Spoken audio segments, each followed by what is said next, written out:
Pierre et Jean montaient au temple pour la prière de l'après-midi à la 9e heure.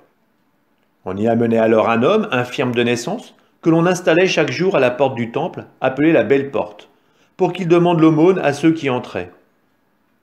Voyant Pierre et Jean qui allaient entrer dans le temple, il leur demanda l'aumône. Alors Pierre, ainsi que Jean, fixa les yeux sur lui et il dit « Regarde-nous ».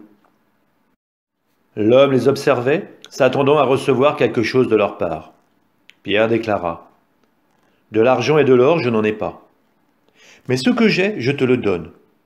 Au nom de Jésus-Christ le Nazaréen, lève-toi et marche. » Alors, le prenant par la main droite, il le releva, et à l'instant même, ses pieds et ses chevilles s'affermirent. D'un bond, il fut debout et il marchait. Entrant avec eux dans le temple, il marchait, bondissait et louait Dieu. Et tout le peuple vit marcher et louer Dieu. On le reconnaissait. C'est bien lui qui était assis à la belle porte du temple pour demander l'aumône. Et les gens étaient frappés de stupeur et désorientés devant ce qui lui était arrivé. L'homme ne lâchait plus Pierre et Jean. Tout le peuple accourut vers eux au portique dit de Salomon. Les gens étaient stupéfaits. Voyant cela, Pierre interpella le peuple. « Hommes d'Israël, pourquoi vous étonnez? Pourquoi fixer les yeux sur nous, comme si c'était en vertu de notre puissance personnelle ou de notre piété que nous lui avons donné de marcher? Le Dieu d'Abraham, d'Isaac et de Jacob, le Dieu de nos pères, a glorifié son serviteur Jésus, alors que vous l'aviez livré. Vous l'aviez renié en présence de Pilate, qui était décidé de le relâcher. Vous avez renié le saint et le juste, et vous avez demandé qu'on vous accorde la grâce d'un meurtrier. Vous avez tué le prince de la vie, lui que Dieu a ressuscité d'entre les morts, nous en sommes témoins. Tout repose sur la foi dans le nom de Jésus-Christ.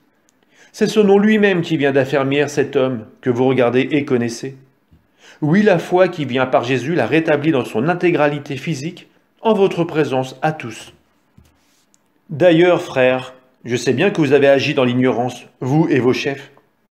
Mais Dieu a ainsi accompli ce qu'il avait d'avance annoncé par la bouche de tous les prophètes, que le Christ, son Messie, souffrirait.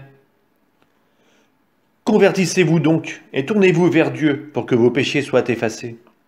Ainsi viendront les temps de la fraîcheur de la part du Seigneur, et il enverra le Christ Jésus qui vous est destiné. Il faut en effet que le ciel l'accueille jusqu'à l'époque où tout sera rétabli, comme Dieu l'avait dit par la bouche des saints, ceux d'autrefois, ses prophètes.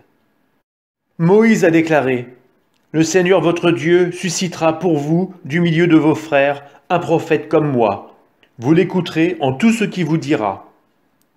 Quiconque n'écoutera pas ce prophète sera retranché du peuple. » Ensuite, tous les prophètes qui ont parlé depuis Samuel et ses successeurs, aussi nombreux furent-ils, ont annoncé les jours où nous sommes. C'est vous qui êtes les fils des prophètes et de l'alliance que Dieu a conclue avec vos pères, quand il disait à Abraham, « En ta descendance seront bénies toutes les familles de la terre. » C'est pour vous d'abord que Dieu a suscité son serviteur, et il l'a envoyé vous bénir, pourvu que chacun de vous se détourne de sa méchanceté.